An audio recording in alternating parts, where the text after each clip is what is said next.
Record the session. और आज का जो सेशन है वो फ्राइडे पर है, तो एक काम करते हैं, ट्रेडिंग वगैरह तो हम यूजुअली डिस्कस करते ही हैं चैनल पर। आज थोड़ा सा मार्केट के बारे में डिस्कस करते हैं, एंड स्पेशली ये जो डाउनफॉल यहाँ पर आया है इसको एज ए पोर्टफोलियो या फिर इन्वेस्टिंग के पर्सपेक्टिव से किस तरह से देखना है, किस तरह से एडवांटेज ले सकते हैं।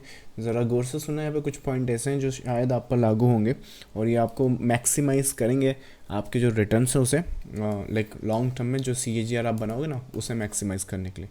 चलो, सो पहली चीज़ तो समझ लो कि मार्केट में हुआ क्या है।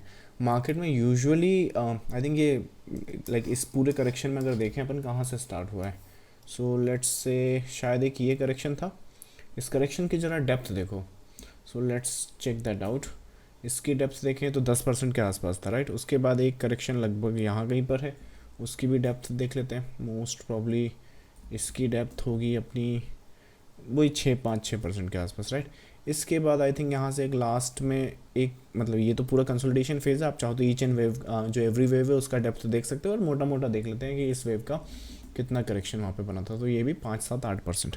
ना यूजुअली ये जो मार्केट है, अगर आप बात करें आई थिंक 2022 से, अभी चल रहा है 2024, तो टेक्निकली लगभग 2-2.5 साल के आसपास हो चुके हैं। 5 से लेके 10% के बीच का जब भी फॉल आता है तो उसके बाद दो चीज़ें हुई हैं। मार्केट ने टोटल वहाँ से यू टर्न दिया हुआ है। ये रिजम्बल है, ये एक एक्सेप्शन था क्योंकि वहाँ पर जो लार्जर वेव थी उसका कंसोलिडेशन स्टार्ट था, और ये कंसोलिडेशन मैंने आपको ऑलरेडी इसको रीड करके बताया इन द लाइव सेशन, उस टाइम जब भी होते थे सेशन, राइट। तो ये शायद 20-1% का एक करेक्शन है, लार्ज डिग्री करेक्शन। और अभी जो मार्केट है मेरे हिसाब से शायद 10% या 8% के आसपास ऑलरेडी फॉल कर चुका है। तो इन डाउन ट्रेंड में क्या होता है, ट्रेडिंग तो अगेन अप ट्रेंड में भी आप वैसे ही करोगे जैसे डाउन ट्रेंड में करते हो, डाउन ट्रेंड में भी वैसे ही करोगे जैसे अप ट्रेंड में करते हो। तो ट्रेडिंग पर्सपेक्टिव से इतना कुछ खास बदलता नहीं है, because you just need to switch the position. So bike की जगह सेलिंग करोगे, कॉल की जगह पुट करोगे, राइट। इतना ही डिफरेंस आता है, लाइक और कुछ खास डिफरेंस ट्रेडर को इतना फ़र्क नहीं पड़ता। बट एक ट्रेडर जो होता है वो ट्रेडिंग कर करके जो अपनी कैपिटल बनाता है, और उसके बाद कैपिटल के बाद जो कुछ कैपिटल आप साइड उसे लाइक रखते हो, और उसमें जब CAGR लगता है तो एक टाइम पता लॉन्ग टर्म में क्या आता है, आप जितना भी कैपिटल ट्रेडिंग से बना रहे हैं उसे ये इजीली सरपास कर देता है। एक दिन का ही आपका यहाँ पे CAGR अगर आप कंपाउंडिंग ग्रोथ देखोगे 10-15-20 साल में, तो वो इतनी हो जाती है जितनी उस टाइम पे जो भी आप ट्रेडिंग कर रहे होंगे उसको ये समझे कि आप पूरे मंथ में जो ट्रेडिंग करके बनाएंगे वो यहाँ पे एक दिन में प्लस माइनस हुआ करेगा। सो वो दिन भी आता है, लेकिन वो आएगा कब, जब सिस्टमेटिकली आपने एक इस मार्केट को लाइक समझा है और इस मार्केट के सारे सेगमेंट के एडवांटेज लिए। ऐसे नहीं, जैसे मैंने आपको प्रीवियस सेशन में बताया कि एज ए ट्रेडर और इन्वेस्टर आपको सारे ही सेगमेंट का एडवांटेज लेना है। ये नहीं कि सिर्फ ऑप्शन बाइंग में ही लगे हैं, ऑप्शन सेलिंग में ही लगे हैं, इंट्राडे ट्रेडिंग में ही लगे हैं, स्विंग ट्रेडिंग में ही लगे हैं। I mean these all are the segments, और आपको सारे ही सेगमेंट्स प्ले या अंडरस्टैंड करना आना चाहिए। हाँ, स्टेप बाय स्टेप स्टार्ट करें, पहले एक को जाएं फिर दूसरे को जाएं, सारे को एक साथ खाने की कोशिश ना करें, अपना अपना मास्टरी क्रिएट करें और उसके बाद वो धीरे धीरे डेवलप हो जाएगा। नाउ आप जो ट्रेडिंग से अपना जो कैपिटल ग्रो करते हो, जो भी आपका एक्सेस कैपिटल होता है उसे जब आप इन्वेस्टिंग में लगाते हो, तो करंटली इन्वेस्टिंग का ये ऑलरेडी फॉल कर चुका है। तो कुछ बातें हैं जो यहाँ पर एक करंट डाउन ट्रेंड में आपको ध्यान रखना चाहिए, एक करेक्टिव स्ट्रक्चर में ध्यान रखना चाहिए। हम लोग इसे कल या परसों वीकली बेसिस पे एनालाइज करेंगे।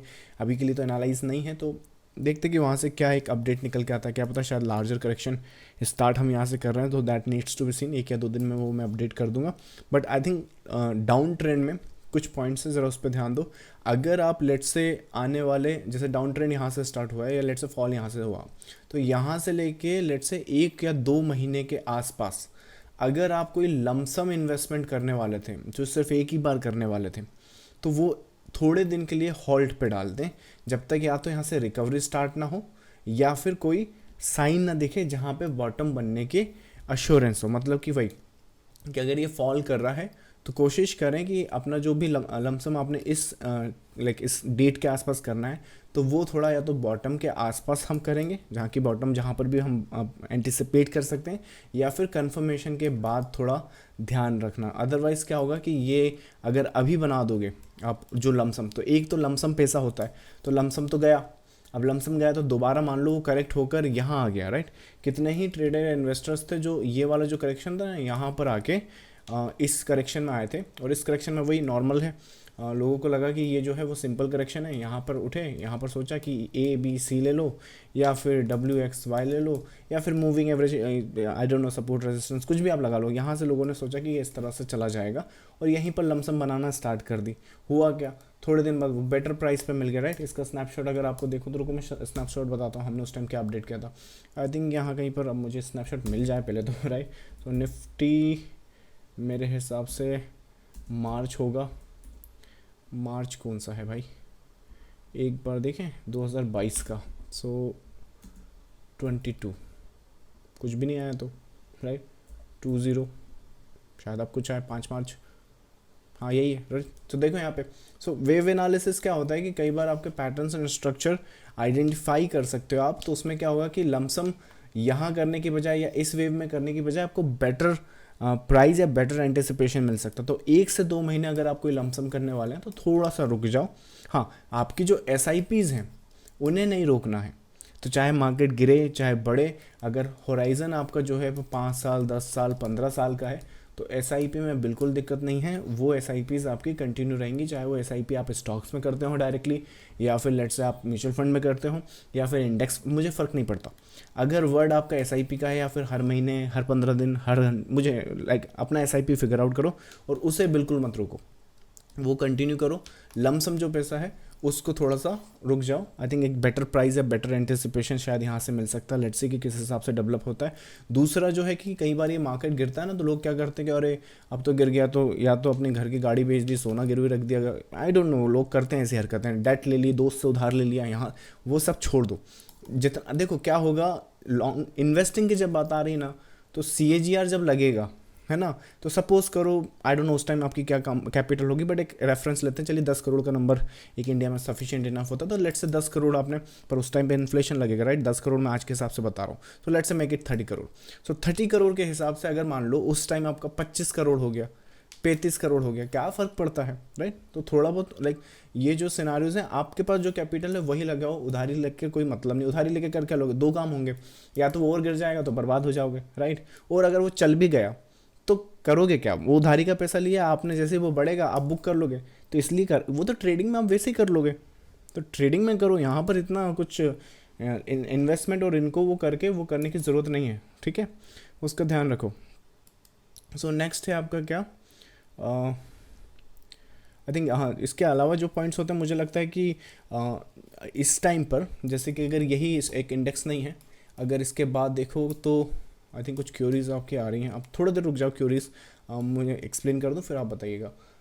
निफ्टी मिड कैप हुआ, निफ्टी स्मॉल कैप हुआ, हालांकि करेक्शन जो है कंसोलिडेशन के पास है और इसके कंप्लीशन जोन यहीं आसपास है, राइट। अगर आप वेव एनालिसिस से पैटर्न रिकग्नाइजेशन करते हो तो बेटर इन्वेस्टमेंट बना सकते हो, पर मुझे लगता है कि भले ही वो किसी के भी पास हो, कई बार जो स्मॉल कैप है वो वॉलेटाइल होता है, तो कई बार हम सोचते हैं जैसे ये जो वेव है, राइट, वो यहाँ कहीं एंड हो जाएगा, होता नहीं है, होता वहीं एंड है, पर वॉलेटिलिटी होती है, यहाँ से ऊपर गया तो ऐसे करता है वो, तो उस केस में क्या होगा कि यहाँ पर ये ड्रॉप डाउन हो जाएगा। तो होगा क्या, इन्वेस्टमेंट्स के लिए कोशिश करो कि मिड कैप और अगर स्मॉल कैप में कोई भी आपके स्टॉक्स हो या इंडेक्स हो, डज नॉट मैटर, ETF भी सेम होते हैं, राइट, तो वो वॉलेटाइल होते हैं, तो वहाँ पर थोड़ा सा और वेट करो। लार्ज कैप अगर आपके पास है तो वेल एंड गुड, उसमें इतना कोई इशू आता नहीं। और सबसे ज़रूरी बात, ये मैंने कोविड के टाइम पर भी यहाँ पर बताया था, ये जब फॉल यहाँ पर कंफर्म हुआ था ना, अपना जो पोर्टफोलियो है उसे कभी भी कंप्लीटली एग्जिट नहीं करना है, ठीक है। आप चाहो तो उसे थोड़ा सा हल्का कर सकते हो, किसी को नहीं मालूम है, last time we were fortunate enough कि यहाँ पे बॉटम ढूंढ लिया। एक एग्जांपल समझो, अगर यहाँ पे नहीं होता बॉटम, तो सपोज करो ऐसे गिरता रहता, तो फिर क्या करते। तो आप एक बार टॉप पकड़ लिए, बॉटम पकड़ लिए, वेल एंड गुड, रिस्पेक्ट करो मार्केट की, अपनी अंडरस्टैंडिंग की, अपने नॉलेज की, आगे बढ़ो, लेकिन कभी भी मार्केट को मार्केट के आगे खड़े मत हो कि मैंने कह दिया तो यही होना चाहिए, राइट। तो कोशिश करो चाहे कितना भी ड्रास्टिक फॉल आए या कितना भी बड़ा मूवमेंट आए, कितना भी बड़ा मूवमेंट आए तो भी प्रॉफिट बुक करके कंप्लीट एग्जिट नहीं करना है, और कितना भी बड़ा फॉल आए तो भी आपको अपना पूरा जो पोर्टफोलियो वो एग्जिट नहीं करना है, आप उसे हल्का कर सकते हैं डिपेंडिंग ऑन योर अंडरस्टैंडिंग। ध्यान रखो, ये ट्रेडिंग कैपिटल की बात नहीं हो रही है, ये इन्वेस्टमेंट कैपिटल की बात हो रही है, तो उसका सिनारियोज अलग होता है, ठीक है। एक लास्ट पॉइंट आई थिंक मुझे ऐसा ऐड करना चाहिए, अगर आप नोट करो index fund I think Nifty, तो ये यहाँ से लेके यहाँ तक इसने रेंज बनाया 5 से 10% का, राइट। तो कोशिश करो हर 5 से 10% या 15% और 20%, अगर आप ETF और या फिर लेट से जो इंडेक्स फंड है या म्यूचुअल फंड्स वगैरह आप इन लाइक लार्ज कैप रखते हैं, तो जब भी इतना बड़ा कुछ फंड फॉल आता हो, राइट, तो वहाँ पे थोड़ा सा अपना जो पोजीशन साइज़ है वो बनाने का कोशिश करें। आई थिंक नेक्स्ट जो परसेंटेज आएगा वो 10% के आसपास है, तो whenever it falls to around 10% you can start accumulating, but again lump sum इस एक वन टाइम अक्यूमुलेट मत करना, इसको प्रोसेस में अक्यूमुलेट करना, राइट। तो ये अगर पॉइंट आप फॉलो करोगे, मैं गारंटी से कह सकता हूँ कि लॉन्ग टर्म में एक दिन आपका ऐसा आएगा कि this will be making you wealthiest, अपना जो भी आपका सर्कल है ना, इवन आपके अगर ऊपर वाले की कृपा रही तो आपका सिटी में भी आप वेल्दीएस्ट बन सकते हो। झुंझुनवाला का क्या है, राइट, वो ट्रेडिंग करके थोड़ी उसने 46,000 करोड़ बनाए, आपको क्या लगता है 46,000 करोड़ ट्रेडिंग से बने क्या? ट्रेडिंग करके कैपिटल बनता है, वो कैपिटल बनकर फिर आपको अच्छी इन्वेस्टमेंट्स लेनी होती है, और जब अच्छी इन्वेस्टमेंट लेनी होती है ना, तो ये जो डाउन टर्न है ट्रेंड है, इन्हें राइड करना पड़ता है। झुंझुनवाला ने टाइटन शायद यहाँ कहीं खरीदा था, तो ऐसा थोड़ी कि यहाँ एग्जिट कर दिया यहाँ फिर बाई कर दिया, अरे भाई उसने ये भी पूरा राइड किया है, ये भी पूरा राइड किया है, ये भी पूरा राइड किया है, ये भी पूरा राइड किया है, और आज आपका 46,000 है। I think I am not exactly sure कितना है पोर्टफोलियो, लेट्स से 50,000 करोड़ के ऊपर जो पोर्टफोलियो लेके बैठे हैं वो ऐसे लेके बैठे हैं। Okay, so think about it. अगर लाइक कल ही मैंने एक सेशन बताया कि आप रिटेल ट्रेडर हो, छोटी मछली हो, तो देखो जो बड़ी मछली है उन्होंने किस तरह से अपना पोर्टफोलियो बनाया, किस तरह से बिल्डअप किया है, राइट। सो आई होप कि आपका भी लाइक 50,000 करोड़, तो आई डोंट नो कौन इस किसी ऑडियंस है, बट मुझे उम्मीद तो बहुत कम है कि एक रिटेल ट्रेडर शायद 50,000, क्योंकि फिर वो रिटेलर कहाँ रहा अगर आपके पास 50,000 करोड़ का पोर्टफोलियो। बट मेरी तरफ से आपको शुभकामनाएं, अगर आप ठीक ढंग से मार्केट में काम करें तो आपका भी एक दिन बड़ा पोर्टफोलियो, एटलीस्ट बड़ा पोर्टफोलियो तो हो। चलो, so that's I think the all the जो एक पॉइंट्स है जो एक डाउन ट्रेंड में या फिर एक लेट्स से करेक्शन में ध्यान रखना चाहिए हम लोगों को। चलिए, क्यूरीज आपकी रिगार्डिंग कुछ है तो वो आंसर करते हैं। जब तक आप क्यूरीज अपनी भेज रहे हैं, मैं यूट्यूब पर जो इन्हें देख रहे हैं, अगर आप अपना जो लाइव सेशन है उसे अटेंड करना चाहते हैं तो ये टेलीग्राम चैनल आपने ज्वाइन करना पड़ेगा, और यहाँ पर ये जो लिंक है इस पर क्लिक करके आप सीधा ये लाइव सेशन अटेंड कर सकते हैं। चलिए, अब आपके क्यूरीज आंसर करते हैं। सो हाँ, कुणाल ने आज फिर कॉमेडी भेज दिया, राइट, इधर दिखाता हूँ। चलो, सो मार्केट में स्टॉक्स के टुकड़े हुए 1000 कोई यहाँ गिरा कोई वहाँ गिरा। After read this you always have a laugh. हाँ, I did have laugh life, मुझे हंसी तो आई है रीड करके। चलो, very good evening, thank you so much for the laugh. Next I think sir मैंने आपको डिक्सन का कल चार्ट बताया था, बहुत गिर गया, ending diagonal on 3 hours. Dixon कल ही देखा था ना शायद अपन ने, डिक्सन मेरे हिसाब से। Let's look at that, 1 hour पर देख लेते हैं। ये वाले पीस की बात करो, yes that's the ending diagonal नहीं है कुणाल, अगर उसको कैलकुलेट करोगे आप तो डायगोनल कैसे बनेगा, किसकी बात कर रहे हो? इसको अगर कैलकुलेट कर रहे हो तो 1 लिखो, अगर इसको कैलकुलेट कर रहे हो तो 2 लिखो, तो मुझे समझ में आएगा किसको डायगोनल समझ रहा है। ज़रा बताओ, जब तक वो कुणाल अपना आंसर कर रहा है तब तक आगे क्यूरी देखते हैं। सर सबसे बेस्ट पार्ट आपका लैंग्वेज है, you say correction then a crash and then why, that's why you are the best mentor. Thank you so much for your kind words. Vishwa is saying just wow your analysis on Hind Zinc, what is next. I mean अगर Hind Zinc का, ये hind zinc में क्या हुआ, I think इसको भी कल answer किया था क्या, ये टैग करके यहाँ पर गिरा है ना, तो इसमें प्रॉफिट बुकिंग आया है यहाँ पर, हाँ दैट्स फाइन। इसमें कंसोलिडेट करता हो ये दोबारा इसे टैग कर सकता है, करंट रेजिस्टेंस 520 का, राइट। इस तरह के बेनिफिट्स अगर आप लेना है तो कोशिश करें प्रीमियम ग्रुप में ज्वाइन करने का, यहाँ पे चार्ट्स में आंसर करता नहीं। चलो, नेक्स्ट क्यूरी है आपका। सब लोग वेव में थर्ड वेव की बात करते हैं, मैं अभी बिगिनर हूँ, आप एक्सप्लेन कर सकते हो वाई। वेव में थर्ड वेव मतलब कि थर्ड मोटिव वेव की बात कर रहे हो आप, मोस्ट प्रॉब्ली एलियट वेव में जब I think majority of people अगर आते हैं ना, तो वो यही मतलब इस मोटिव को ऐसे देखते हैं, राइट। तो इसमें ये जो वेव देख रहे हो ना आप, इसको आप थर्ड बोल रहे हो।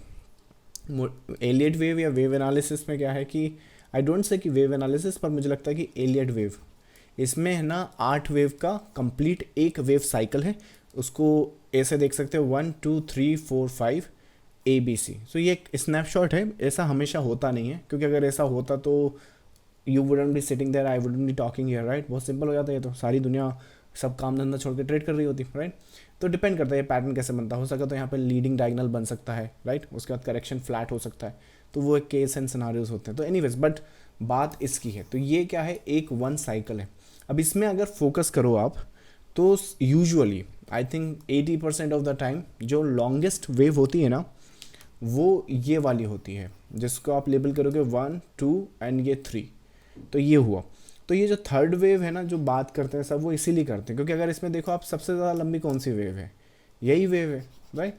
तो कोशिश क्या करते हैं ट्रेडर्स या इन्वेस्टर्स की, जो वेव 2 है उसका कंप्लीशन जोन ढूंढा जाए, कंप्लीशन पॉइंट ढूंढा जाए, और राइड करने के लिए वेव थर्ड का यूज़ किया जाए, ताकि जो प्रॉफिट्स हैं उसे मैक्सिमाइज कर सकें। ये एग्जांपल आपको हर जगह मिलेंगे। आई मीन इन्वेस्टिंग की बात नहीं, अगर निफ्टी में भी अगर आप इंटरनली बेसिस पे आओगे, 5 मिनट पे आओगे, 10 मिनट पे आओगे। और निफ्टी से मुझे याद आया, मैंने आपकी क्यूरीज डायरेक्ट ले ली ना, निफ्टी नहीं बताया मैंने आज क्या किया, रुको बताता हूँ। हाँ, तो पहले एक आंसर करता हूँ फिर बताता हूँ। तो यहाँ पे भी अगर आप देखो, तो ये जो पीस है ये वाला, ये यहाँ पे कंप्लीट हुआ है। जब यहाँ पे कंप्लीट हुआ तो इसमें ये वाला जो वेव आप देखोगे, राइट, तो ये 3 है। सो 1 2 3, ये 3 हो गया लॉन्गेस्ट वेव। ये जो पीस है वो इस पूरे वेव का कंसोलिडेशन है। फिर इस पीस में देखो 1 2 3, जो कि आज तक चला जा रहा है। सो ये मत करना 1 2 3 4 5, एक्चुअली 1 2 एंड 3 है, तो ऑन गोइंग है वो वेव उस हिसाब से। तो ये आप देख रहे हो, ये जो वेव है, तो थर्ड वेव की ज़्यादा पॉपुलैरिटी या फिर लेट्स से थर्ड वेव की ज़्यादा डिमांड वो इसीलिए आई है कि वहाँ पर लॉन्गेस्ट प्रॉफिट या मैक्सिमम प्रॉफिट बनाने की एंटिसिपेशन होती है। जैसे कई ट्रेडर्स से एक एग्जांपल आपको बताता हूँ, कई जिनको वेव्स का ठीक सा नॉलेज नहीं होता ना, तो वो क्या करते हैं, यहाँ सेल कर देते हैं। लेकिन कई बार डर के मारे, देखो यहाँ पे ये जो कैंडल बना है इंटरनली बेसिस पे बताता हूँ, ये दिख रहा है आपको, ये सपोर्ट लिया फिर ये भागा। तो जब ये रियल अभी तो देखने में लग रहा है हाँ लाल लाल लाल लाल बहुत अच्छा, लेकिन रियल मार्केट में क्या होगा, ये ऊपर आया होगा। और जिनको वेव्स या साइकिल्स का नॉलेज नहीं है, वो क्या है यहाँ पे या तो डर के मारे एग्जिट कर देंगे। अब जब डर के मारे एग्जिट कर देंगे तो क्या, और मैंने सेल तो अच्छा किया था, अब क्या टॉप पकड़ा था मैंने, लेकिन यहाँ बुक कर, अगर यहाँ रुक जाता तो 10 लाख बना लेता, 3 लाख बना, ये सब वो ताती ते में बात चलती रहती है। तो वो एक इशूज हो जाते हैं। Even bank Nifty if you look at that structure, यहाँ पर जो आई थिंक रेजिस्टेंस है, यहाँ रेजिस्टेंस से जो फॉल किया, राइट। तो सेम केस, अगर आपको एंटिसिपेशन नहीं है कि किस हिसाब से वहाँ पे पॉसिबल पैटर्न या स्ट्रक्चर डेवलप हो सकते हैं, थर्ड वेव कहाँ आ सकती है, लॉन्गेस्ट वेव कहाँ आ सकती है, या फिर ये जो वेव है वो कहाँ पर एंड हो सकती है, कहाँ रेजिस्टेंस आ सकता है, राइट। तो उस केस में क्या होगा, आप मे बी शायद अच्छी वेव पर बैठ जाओ, पर उस केस में आप जल्दी बुक कर दोगे, तो वो एक इशूज़ हो जाते हैं। तो that is the reason I think third wave most popular होती है। चलो अच्छा, निफ्टी का ज़रा मैं स्नैपशॉट्स बता दूं आपको, आज का प्रीमियम ग्रुप का क्या अपडेट है। तो हुआ क्या है कि मार्केट एक्चुअली डाउन ट्रेंड में है, सपोर्ट एक्चुअली यहाँ पर क्रिएट हुए नहीं थे। आज के जो स्ट्रक्चर थे यहाँ कहीं पर ऑलरेडी गिर चुका था मार्केट, सो मोस्ट प्रॉब्ली ये कुछ अपडेट करा है आज के प्रीमियम ग्रुप में। इसका स्नैपशॉट को मैं बताता हूँ, आई थिंक निफ्टी से आएगा, वेट NF करके, क्या तारीख है आज, 25 अक्टूबर आया, यस, ये देख लो। सो ये आज का स्नैपशॉट है, यहाँ पर डेट और टाइम देख सकते हो, स्ट्रक्चर देख सकते हो, रेजिस्टेंस देख सकते हो, सेम है 2466 का लार्जर स्केल का सपोर्ट था। तो मैं भूल गया था, तो ये मत समझना कि आज कुछ अपडेट नहीं किया, अपडेट करा है बस, वो आपको शायद दिमाग से निकल जाता है, इतना तो चलता है। चलो नेक्स्ट है आपका देव सर, आप ऑप्शन बाइंग करते हैं या ऑप्शन सेलिंग। मैं wave analysis and wave trading करता हूँ। अगेन जैसा इस सेशन की शुरुआत में मैंने बताया, मैं किसी एक पर्टिकुलर सेगमेंट से बंधा हुआ नहीं हूँ। सो मेरी अंडरस्टैंडिंग है मार्केट की, मेरी कुछ कंसेप्ट हैं, कुछ स्ट्रैटेजीज है, कुछ एनालिसिस है, राइट। वो जहाँ फिट बैठ जाते हैं मैं वो कर लेता हूँ। So depending on the scenario, बस एवरीथिंग लाइक जो मेरे सारे अंडे हैं ना वो एक जगह पे नहीं। तो इवन अगर ऑप्शन बाइंग है, तो वो जब मुझे इम्पल्स की एंटिसिपेशन होती है तब मैं बाई साइड बैठ जाता हूँ। जब मुझे लगता है कि नहीं मार्केट कंसोलिडेट करेगा और ट्रेड करने के लिए कुछ मिल नहीं रहा है, राइट, तो we do the option selling. Option selling में क्या होता है, कई बार ट्रेडर्स को पता है किस तरह से लोग बोलते हैं कि एक काम करो, जो नया कॉन्ट्रैक्ट होता है मोस्ट प्रॉब्ली मुझे लगता है 10-12 रुपये से स्टार्ट होता है, जिसका premium out of the money होता है ना, उसको लो 10% ऊपर 10% नीचे का, और उसके बाद है ना उसको सेल कर दो, कॉल को सेल कर दो और इसको पुट को सेल कर दो। ये करके आपको मिलेंगे आई डोंट नो 3 से 5 हज़ार रुपये, अगर लास्ट एक्सपायरी के दिन ये ज़ीरो हो गया। और ऐसा बोलते हैं कि 3 से 5 हज़ार कन्फर्म है। अब इसमें देखो इशू क्या होता है, अगेन अगर आप ऑप्शन सेल कर रहे हो ना तो इसमें वॉलेटिलिटी फैक्टर इन नहीं है, मतलब ये 3 से 5 हज़ार आपका कंफर्म तो है, पर क्या पता वो जो मतलब उसमें क्या करते हैं आपको पहली डेट दिखाते हैं फिर सीधा लास्ट वीक में चले जाएंगे, लास्ट वीक में जाने के बाद वो सीधा बता देंगे देखो 3 से 5 हज़ार तो आ गया। ये कौन बताएगा कि 10 रुपये से पहले ये 100 रुपये पे भागा, फिर 10 रुपये के आसपास आया, फिर 90 रुपये पे आया, फिर ऐसे करते करते करते करते यहाँ पे आया, ऐसे आया, ऐसे आया और फाइनली वो ज़ीरो हो गया। समझ रहे हो? तो ऐसा नहीं है कि आपने जैसे क्वेश्चन पूछा है कि ऑप्शन सेलिंग या ऑप्शन बाइंग या फिर ऑप्शन सेलर ही हमेशा पैसा बनाते हैं या फिर ऑप्शन बायर तो हमेशा लॉस में होते हैं, यही एक मिसकंसेप्शन फैला हुआ मार्केट में। तो अगेन आपको ऑप्शन सेलिंग समझनी पड़ेगी, ऐसा नहीं कि बस कुछ भी सेल कर दिया वो हो गया। वेरेज वेव एनालिसिस में क्या होता है, एक स्ट्रक्चर होता है, एक पैटर्न होता है, ये पैटर्न दिख ही रहा है आपको, जब तक ये पैटर्न के बीच में है मार्केट कंसोलिडेट करेगा तो आप इसके जो प्रीमियम है वो एग्जिट कर सकते हैं। अब ये अगर ऊपर भागेगा तो वो वेव्स में ऑलरेडी फैक्टर इन है ना, तो वो वॉलेटिलिटी कहाँ से आएगी? That's the case. तो ऐसा मत करना कि किसी भी प्रीमियम को बस देख लिया और सोचा कि इसको 10 रुपये 20 रुपये पे सेल कर दूँ और देखो लास्ट डेट पे तो ये ज़ीरो हो गया। ऐसा करोगे तो ये है ना 20 रुपये से 200 रुपये भी होगा, आपकी पोजीशन लॉस में कटेगी और फिर आप कहोगे अरे बाबा देख, तो वो सब नहीं करना। बाकी back to your query, I do all things, random things जो भी मुझे समझ में आता है। See my technical analysis is very strong, right, ऐसा मैं प्राउडली बोल सकता हूँ। इवन मुझे तो ऐसा लगता है, लिटरली बता रहा हूँ, आज की तारीख में अगर एलियट भी आ जाए ना सामने, we can debate the healthy discussion, और जो भी वहाँ पे कुछ कमी है या फिर जो भी, आई थिंक हम दोनों मिलकर बहुत अच्छी वेव थ्योरी बना सकते हैं। That's the case. So that's the I think advantage एक जो मुझे मिला हुआ है। सो आई थिंक डेवलप करा है, इट्स नॉट कि कहीं ऊपर से दिया, इट्स द डेवलप थिंग। चलो नेक्स्ट है आपका बैंक निफ्टी में जो आज का फॉल आया है वो वेव्स में कैसे देखते हैं। बैंक निफ्टी में आज का जो फॉल आया, बैंक निफ्टी में शायद कल का भी फॉल आया था क्या, कल तो अच्छा बड़ा हुआ था। बैंक निफ्टी का जो आज का फॉल है ये एक्चुअली कल से ही एंटिसिपेटेड था। ये पूरा का पूरा स्ट्रक्चर जो है ये सेल के लिए ही है शॉर्ट टर्म में, या फिर आप जो इंट्राडे ट्रेड करते हैं ना शॉर्ट टर्म बेसिस पर, उसके हिसाब से ये था। बस कल का जो दिन था ना वो क्या हुआ था, देखो यहाँ पे नाउ ये जो पैटर्न है इसमें इंटरनली यहीं से इसको मोस्ट प्रॉब्ली इस टैगिंग के आसपास से गिर जाना होता है। हुआ क्या है कि ये इसका करेक्शन एंटिसिपेटेड था। लार्जर स्केल पे वो क्या हुआ, एक रेजिस्टेंस हमारे पास ऑलरेडी कल था, राइट, ये वही रेजिस्टेंस है जो शायद आपने क्यूरी शायद आपका ही था क्या कल पे, कल आपने पूछा था, मुझे एग्जैक्टली याद नहीं है। अगर आपका क्यूरी था तो आई थिंक सेम रेजिस्टेंस मैंने आपको एक्सप्लेन किया था। तो ये जो रेजिस्टेंस है वो कल से ही फॉल का था। फ़र्क ये पड़ता है कि आप इस टैगिंग के बाद जाओगे या इस टैगिंग के बाद जाओगे। वो लार्जर स्केल पे इस पूरे वेव का करेक्शन बना और उसके बाद वो फॉल कर दिया। As a matter of fact मुझे लगता है कि कल का रुको 25 24 अक्टूबर 24 या सॉरी 15 हो गया है, तो कभी कभी कुछ भी होता। OCT आ क्यों नहीं रहा, 24 खाली स्नैपशॉट दिखाया था ना मैंने आपको निफ्टी का।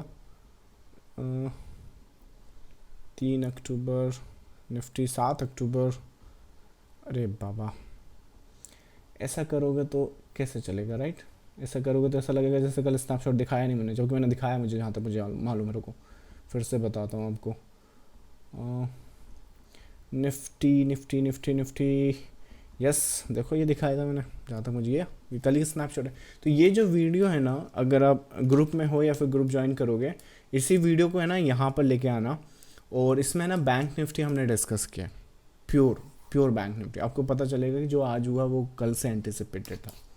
सो दैट्स द केस हियर। चलो सो बाकी अच्छा क्यूरी आपका था कि बैंक निफ्टी के फॉल कैसे देखते हैं। शॉर्ट टर्म में नेगेटिव है, लार्जर स्केल पे जो पोटेंशियल है वो इस वेव का पॉजिटिव हो सकता है इफ़ वी हैव 5918 के ऊपर नेक्स्ट वीक ट्रेडिंग, जब तक इसके नीचे वीक रहेगा। सो करंट जो फॉल है वो नेगेटिव रहेगा, तो करंट वेव को भी नेगेटिव की तरह ही देखेंगे वेव्स में भी, राइट, वेव्स में कुछ अलग तो होगा नहीं। So that's the answer to your query. Next है आपका is there any relationship between harmonic pattern and wave analysis, Chandrakant का सवाल है। अच्छा ये काफ़ी एक इंटरेस्टिंग सवाल है, और मुझे लगता है कि यहाँ पर ज़रा देखो, थोड़ा सा कंसेप्ट समझो यहाँ पर किस चीज़ पर मैं बात कर रहा हूँ ना। ये जो बेसिक पैटर्न होता है, let's say double top double bottom, triple top triple bottom, या फिर let's say head and shoulder, inverted head and shoulder, या फिर हार्मोनिक पैटर्न ना, एक बार आपको वेव एनालिसिस अगर आपने सीख लिया समझ लिया तो ना आपको किसी इंडिकेटर की ज़रूरत पड़ेगी। इवन ये बेसिक पैटर्न जो है वो ऑलरेडी फैक्टर इन होते हैं किसी एक नाम से रिगार्डिंग द केस। मैं कुछ एग्जांपल अभी बताता हूँ हार्मोनिक पैटर्न का। फिर ये जो रिलेशन आप पूछ रहे हो कि डबल बॉटम दिखेगा तो सपोर्ट बनता है क्या, ये सब खत्म हो जाता है। क्लियर कट एंटिसिपेशन होती हैं और उसी के हिसाब से हम लोगों की प्लानिंग वहाँ पर होती है। जैसे अब आप पूछ रहे हो हार्मोनिक पैटर्न जिनको नहीं मालूम है आई थिंक उनको बता देता हूँ। एक मोटिव होता है, उसके बाद आई थिंक एक वेव होता है और फिर वो ऐसे करके इनको जोड़ देते हैं।